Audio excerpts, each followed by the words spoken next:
Good Friday হলো খ্রিস্টান ধর্মের একটি পবিত্র দিন, যেদিন যীশু খ্রিস্টকে ক্রুশবিদ্ধ করা হয়েছিল এবং তিনি মৃত্যুবরণ করেছিলেন।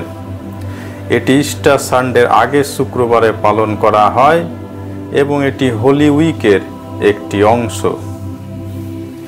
যদিও এটি একটি শোকের দিন, গুড বলা হয় তার কারণ খ্রিস্টানদের মতে যীশু খ্রিস্টের আত্মবলিদান ছিল মানব জাতির মুক্তির জন্য। তার এই ত্যাগকে পবিত্র এবং উত্তম হিসাবে বিবেচনা করা হয়।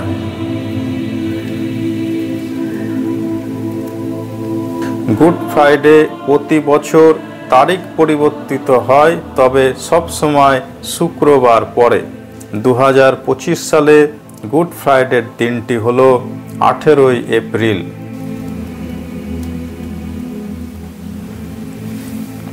খ্রিস্ট ধর্মাবলম্বীরা এই দিনে উপবাস ও প্রার্থনা করেন, গির্জায় যান এবং বিশেষ ধর্মীয় অনুষ্ঠান পালন করেন।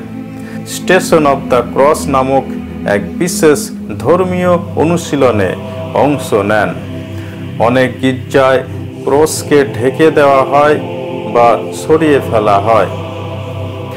ভারতে বিশেষত গোয়া, কেরালা এবং পশ্চিমবঙ্গে গির্জায় প্রার্থনা ও শোকযাত্রা হয়। ফিলিপাইন্সে কিছু খ্রিস্টভক্ত যিশুর ক্রুশবিদ্ধ হওয়ার ঘটনা নাট্যরূপে প্রদর্শন করেন। রোমে পোপ একটি বিশেষ শোকযাত্রা পরিচালনা করেন এবং জার্মানিতে গুড ফ্রাইডেতে নাচ গান নিষিদ্ধ করা থাকে।